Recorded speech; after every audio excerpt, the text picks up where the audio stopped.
Hi, I'm Donnie Bryson. Welcome to another edition of our weekly AG Sunday School lesson. Today's lesson is entitled Breakfast with Jesus, and it's taken from John, the 21st chapter, verses 1 through 25. This is the third appearance of Christ to the apostles as a group after his resurrection. It's the seventh appearance, counting the ones with 1, 2, or 3 present. Jesus appeared to the following groups of apostles in this order. He appeared to 10 in John 20:19. He appeared to 11 in John 20:26. And he appeared to the 7 in John 21, 1 through 22. So that is what John meant by the third appearance of Jesus. This was the seventh appearance of Jesus, regardless of the number present. First, he appeared to Mary Magdalene in Mark 16:9. Then he appeared to the woman at the tomb in Matthew 28:9. Then he appeared to the two on the road to Emmaus in Luke 24:13 through 31. Then he appeared to Peter in Luke 24:34. These were appearances to 1, 2, or 3 people before he started to appear to them in larger groups. Jesus was crucified, and he was not living with the disciples. They returned to their profession as fishermen. This would have been a very natural thing for them to do, as it would be for any of us who are just working folks. John 21, 1 through 6. After this, Jesus revealed himself again to the disciples by the Sea of Tiberias. And he revealed himself in this way. Simon Peter, Thomas, called the twin, Nathanael of Cana of Galilee, the sons of Zebedee, and 2 others of his disciples were together. Simon Peter said to them, "I am going fishing." They said to him, "We will go with you." They went out and got into the boat, but that night they caught nothing, just as day was breaking. Jesus stood up on the shore. Yet the disciples did not know that it was Jesus. Jesus said to them, "Children, do you have any fish?" They answered him, "No." He said to them, "Cast the net on the right side of the boat, and you will find some." So they cast it, and now they were not able to haul it in because of the quantity of fish. This is the second recorded time that the disciples caught no fish, and Jesus directed them to fish on the other side of the boat. Both times the disciples then caught a lot of fish. The main difference in these 2 times is that the net doesn't break in ours today. Luke tells a story in Luke 5, 3 through 6 of the first one. Getting into one of the boats, which was Simon's, he asked him to put out a little from the land. And he sat down and taught the people from the boat. And when he had finished speaking, he said to Simon, "Put out into the deep and let down your nets for a catch." And Simon answered, "Master, we toiled all night and took nothing. But at your word I will let down the nets." And when they had done this, they enclosed a large number of fish, and their nets were breaking. John recognized that it was Jesus. John 21, 7 through 11. That disciple whom Jesus loved, therefore, said to Peter, "It is the Lord." And Simon Peter heard that it was the Lord, and he put on his outer garment, and he was stripped for work, and threw himself into the sea. The other disciples came in the boat, dragging the net full of fish, for they were not far from the land, but about 100 yards off. When they got out on the land, they saw a charcoal fire in place, with a fish laid out on it, and bread. Jesus said to them, "Bring some of the fish that you have just caught." So Simon Peter went aboard and hauled the net ashore, full of large fish, 153 of them. And although there were so many, the net was not torn. Both this fire and the fire where Peter denied the Lord were both charcoal fires. The Lord staged this to make the biggest impression on Peter. There's no explanation in the text where the fish Jesus was cooking before the apostles came to shore. We don't know where those fish came from.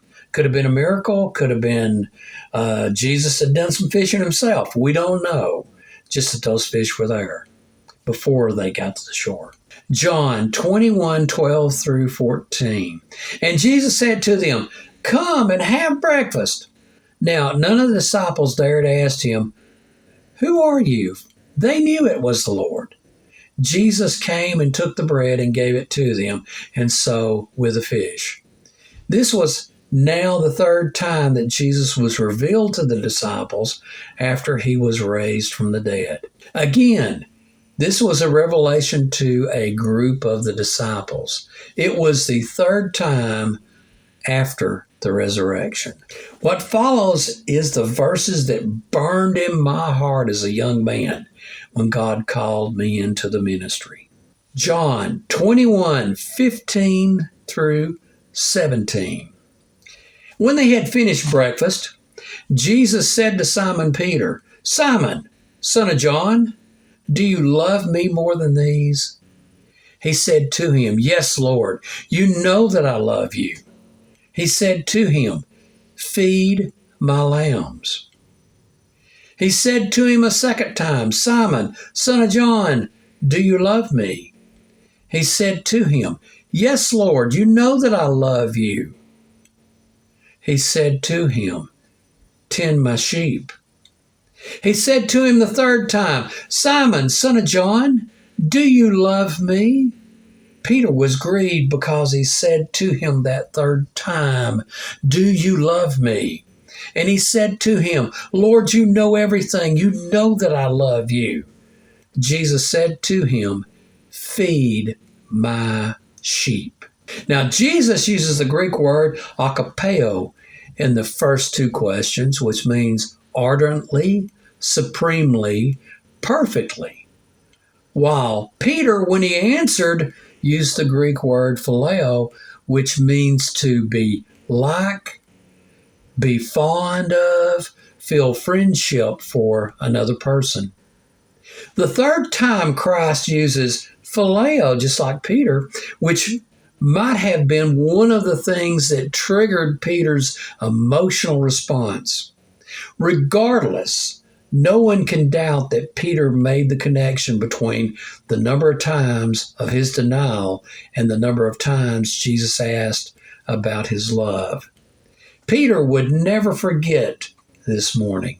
Jesus recommissions Peter and tells him how he will die. John 21:18 and 19. "Truly, truly, I say to you, when you were young, you used to dress yourself and walk wherever you wanted. But when you're old, you will stretch out your hands, and another will dress you and carry you where you do not want to go."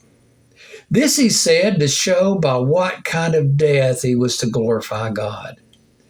After saying this, he said to him, "Follow me." It was a common understanding what stretch out your hands meant. It was a euphemism for crucifixion. Now that's similar to our current phrases like getting fried, strung up, or beat up. Peter asked about John's end. When we hear John refute, here we hear John refute a very common misunderstanding about his own death. John 21:20 through 25. Peter turned and saw the disciple whom Jesus loved following them, the one who also had leaned back against him during the supper and had said, "Lord, who is it that's going to betray you?" When Peter saw him, he said to Jesus, "Lord, what about this man?" Jesus said to him, "If it is my will that he remain until I come, what is that to you? You follow me." So the saying spread abroad among the brothers that this disciple was not to die. Yet Jesus did not say to him that he was not to die, but if it is my will that he remain till I come, what is that to you? This is a disciple who is bearing witness about these things and who has written these things. We know that his testimony is true. Now, there are also many other things that Jesus did. Were every one of them to be written, I suppose the world itself would not contain the books that would be written. It's easy for things to get misunderstood. John corrects a common misunderstanding. John had outlived all the other apostles, and he was the only one not to be martyred. Others had heard what the Lord had told Peter, and they began to spread the rumor that John would not die before the Lord comes. John corrects the error here in the last gospel. A couple of concluding thoughts. First, do what God has called you to do. Be faithful and vigilant. Second, remember what happened with Peter in his bragging. He bragged that he was braver and truer than his friends. The braggart failed. Third, Jesus will take you back like Peter. Thank God he will take us back. Let me make a quick closing statement. This lesson follows the weekly plan of the Radiant Life Sunday School series published by the Assemblies of God. I use the same scripture in their lesson title, but write my own interpretation of those scriptures. It's a great lesson plan, and the books are very well written. Reading their book would be beneficial to you in addition to viewing this video. Now, disclaimer, I'm not an employee of the publisher, nor is this a paid endorsement. I am, however, a licensed Assembly of God minister. Well, friends, good Lord willing, I'll be back with you next weekend.